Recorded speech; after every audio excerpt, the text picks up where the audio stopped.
যদি প্রথমে আমরা এভাবে আটাটাকে মেখে নিই, আর তারপর সেই আটাটাকে একটি পেপারের উপরে এভাবে বেলে নিই, আর তারপর পেপারের উপরে থাকা মানুষটার নাকে এভাবে একটি পেন্সিল দিয়ে ঘষতে থাকি,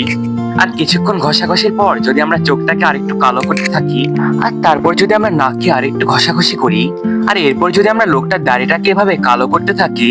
আর এভাবে কিছুক্ষণ কালো করার পর যদি আমরা একটি মেকআপ ব্রাশ নিই এবং সেটা দিয়ে এই লোকটার গলায় একটু মেকআপ করতে থাকি, আর তারপর লোকটার দাড়িটার নিচের অংশটাতে যদি আরেকটু আমরা কালো করি, আর তারপর যদি দাড়িতে থাকা ছোট ছোট চুলগুলোকে আমরা অতি সাবধানতার সঙ্গে ডিটেলিং করতে থাকি, আর তারপর চুলের দিকে অগ্রসর হয়ে আমরা যদি এক একটা চুলকে অতি সাবধানতার সঙ্গে ড্র করি এবং একটি মেকআপ ব্রাশ নিয়ে সেটিকে ব্লেন্ড করে দিই, আর ঠিক তারপর জামাটাকে যদি আমরা একটু কালো করতে থাকি, আর তারপর জামার পাশে থাকা জ্যাকেটটাকে যদি আমরা আরো একটু কালো করতে থাকি, তাহলে আমরা ঠিক এরকম একটি মানুষের ছবি এঁকে ফেলতে পারবো। দেখলেন কত সহজ মানুষের ছবি আঁকা? আপনারা আঁকতে চান নাকি? আর আজকে আমি যাকে এঁকেছি তিনি হলেন আমার বড় দাদা, বলতে পারেন আমার সোনা দাদা। আজকের জন্য এইটুকুই, ভালো থাকবেন।